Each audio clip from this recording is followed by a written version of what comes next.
세월호 참사가 발생한 지 벌써 한 달 하고도 열흘이 넘었습니다. 이후로도 각종 사건, 사고가 끊이지 않고 있어서 국민들의 불안감이 커지고 있는데요.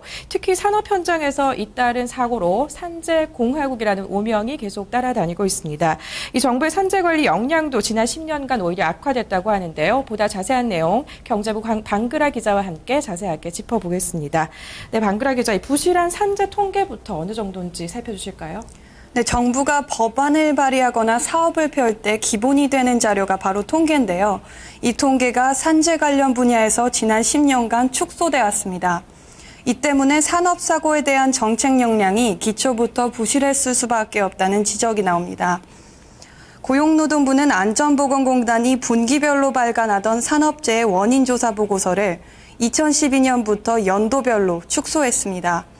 발간 주기가 짧아 신뢰성이 떨어진다는 게 이유였는데요. 오히려 주기가 길수록 현황 파악이 늦어진다는 점을 감안하면 일부 후퇴한 것이죠. 근로자 40명이 숨진 2008년 이천 냉동창고 화재 사건과 같은 수많은 근로자의 목숨을 앗아간 중대산재에 대한 기록도 보관만 할 뿐 공개하거나 정책에 활용하고 있지 않았습니다. 특히 부처 명칭을 노동부에서 고용노동부로 바꾼 2010년부터는 산재 예방을 기업 자율에 맡기는 기조가 강화했습니다. 반대로 정부의 안전관리 및 산재 대응 역량은 더 줄었죠. 산재 예방이 곧 기업의 경쟁력이라는 시각에서 출발했기 때문에 투자를 촉진하는 데만 대책이 쏠렸습니다. 올해 들어 고용부가 공고한 산재 예방 관련 입법안만 보더라도 총 7개 중 6개가 기업에 주는 당근책입니다. 산재 예방 시설에 투자하도록 자금을 융자해주거나 2시간에서 4시간짜리 교육을 제공하는 것입니다. 개중에서도 산재보험료율제가 특히 문제인데요. 실제 산재 감소로 이어지지는 않으면서도 기업의 보험료율만 할인해준다는 문제가 지속적으로 제기되고 있습니다. 실적료율제의 경우는 기업으로 하여금 산재를 은폐하도록 유도한다는 의혹도 나옵니다. 네, 이 사업자용 당근책만 제공하고 있다는 게 문제인 것 같은데요. 이 정부가 좀 꼼꼼하게 실태 점검을 해야겠습니다. 어떻습니까? 하지만 고용부의 감독 기능도 오히려 약화의 문제입니다. 현행 산업안전보건법상 고용부가 안전 및 보건감령 감독을 할 수 있는 경우는 4경우에 불과한데요. 산업재해가 발생했거나 발생이 임박했을 때가 그 첫 번째입니다.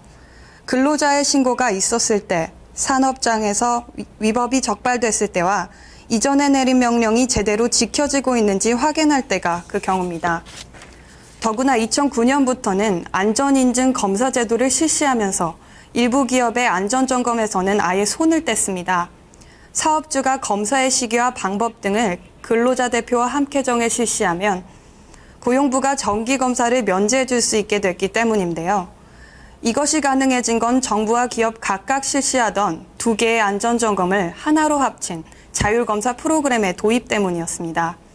2개로 나뉜 점검이 기업에 큰 부담을 초래한다는 게 도입의 이유였습니다. 네, 이 점검까지 기업 자율에 맡긴 건데요. 그렇다면 그만큼 기업의 책임이 커지진 않았나요? 당근의 수는 늘었지만 채찍의 강도는 세지지 않았습니다.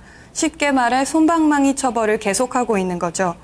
기업들은 산업안전보건법을 어길 만큼 안전관리를 부실하게 해도 최소 3만 원에서 최대 5천만 원의 과태료만 물면 그만입니다. 네, 그렇군요. 하지만 또 세월호 사고 이후로는 내각을 뒤엎는 듯 안전 강화를 위한 강도 높은 개혁을 추진하겠다라는 목소리가 높은데요. 어떻습니까? 총리부터 물러나게 한다는 식의 인물론인 게 문제입니다. 정작 필요한 건 법과 제도의 정비인데 시스템 개혁에는 뒷전인 거죠. 시민사회는 노란 리본을 달고 거리로 나섰습니다. 법과 시스템 정비 등을 외치고 있는데 정부는 정작 인사정비에 몰두하느라 적절한 후속 조치를 취하지 못하고 있는 겁니다. 1980년대 말 영국에서는 재부류의 여객선 침몰을 계기로 기업살인법 제정에 대한 논의가 활발해졌고 2007년 마침내 종진의 기업과실치사 인정 범위를 넘어 세계 최초로 기업살인법을 도입하기에 이르렀습니다. 그리해 영국 산재 발생 추이는 하락세가 더 강해집니다. 한국과 비교하면 10년만 던 산재 피해자 수가 10분의 1 수준입니다. 세월호 참사 희생자들과 수많은 근로자들의 죽음이 헛되지 않도록 하기 위해서는 내각보다 안전관리 전반에 대한 시스템 개혁에 눈을 돌려야 할 때로 생각됩니다. 네, 이 당장 내각 개혁보다는 전반적인 근본적인 시스템을 뜯어 고쳐야 된다라는 지적인데요. 오늘 말씀 고맙습니다.